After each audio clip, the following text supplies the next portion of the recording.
notre invitée ce matin, Sophie Binet, secrétaire générale de la CGT. Bonjour Sophie Binet. Bonjour. Censure rejetée hier à l'Assemblée, la France est à 2 doigts d'avoir un budget, il reste quelques formalités. Est-ce que c'est une bonne nouvelle pour le pays ?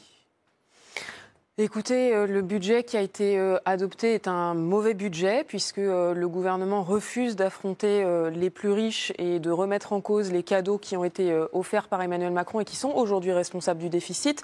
Le résultat, c'est que les efforts portent sur les travailleuses et les travailleurs, notamment les fonctionnaires qui, encore une fois, verront leur salaire baisser cette année. Donc vous ne vous réjouissez pas que la France ait enfin un budget ?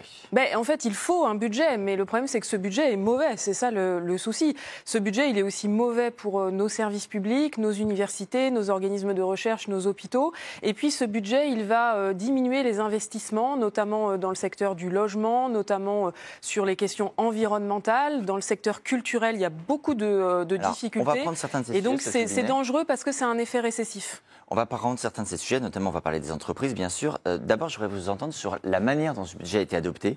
Le groupe des députés de la France Insoumise a publié un visuel il y a quelques heures sur lequel apparaissent tout à la fois le socialiste Olivier Faure et Marine Le Pen, parce que précisément leurs groupes politiques ont choisi, et la France Insoumise le rappelle, de ne pas voter la censure.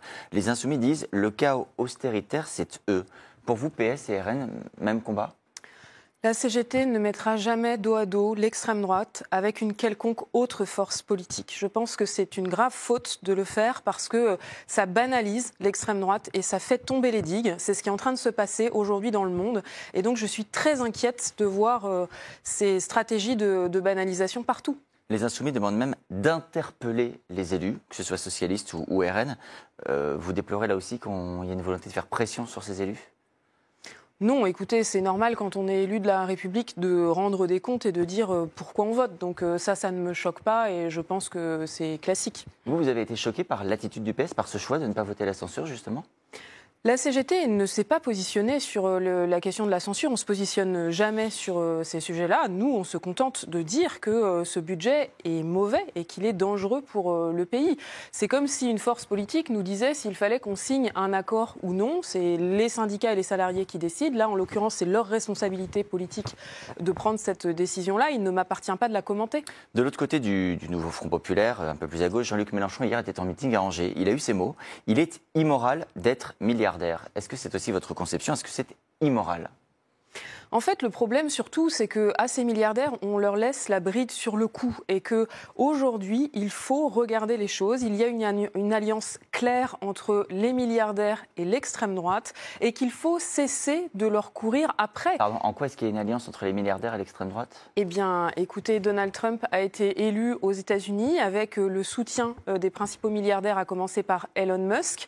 Et donc, aujourd'hui, c'est à cette offensive qu'on est confronté qu'il faut affronter. Mais il y a des milliardaires en France, je n'ai Oui. pas observé, mais peut-être que vous allez me donner des éléments, d'alliance entre des milliardaires français et l'extrême droite française. Bien, écoutez, à l'intronisation de Donald Trump, il y avait l'homme le plus riche de France, Bernard Arnault, qui était d'ailleurs un des seuls Français présents au premier rang. Donc c'est un signal fort qui est très inquiétant. Mais un chef d'entreprise ne se doit pas de représenter son entreprise à l'étranger, quel que soit d'ailleurs le président élu démocratiquement, parce que je rappelle que Donald Trump a été élu démocratiquement. Oui, bien sûr. C'est un événement politique et je trouve que c'était un peu particulier. Et surtout, ce qui est particulier, c'est qu'on sent que maintenant que Donald Trump est élu, il y a une offensive des plus riches, des milliardaires, qui ne veulent plus payer d'impôts, qui veulent toujours moins de droits et de normes sociales et environnementales, et une course en avant pour donner les pleins pouvoirs aux multinationales. C'est ce qui se passe aujourd'hui en Europe. Moi, je suis très, très, très inquiète. Nous sommes battus pour que l'Europe adopte une directive sur le devoir de vigilance des multinationales, pour responsabiliser les multinationales sur leurs sous-traitants, sur ce qui se passe en France et dans le monde, sur le travail des enfants, le travail forcé, etc.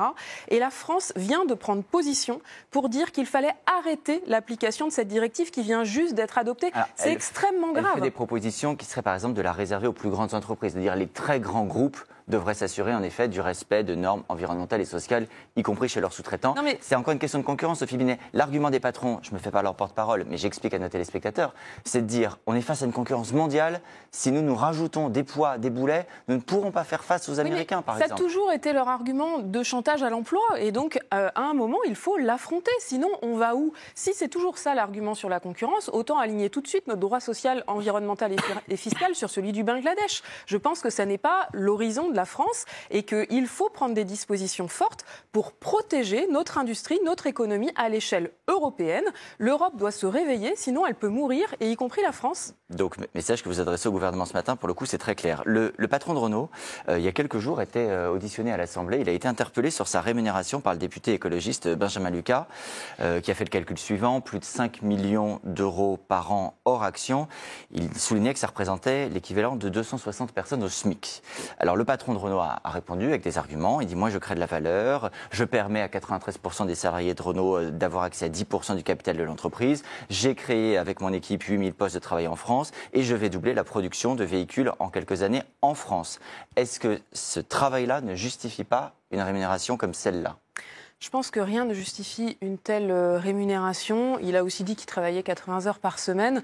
C'est pas le seul à travailler 80 heures par semaine, malheureusement. Il y a beaucoup de cadres qui travaillent 80 heures par semaine, beaucoup de salariés très précaires, comme les auto-entrepreneurs, par exemple, qui ne sont pas payés ce salaire-là.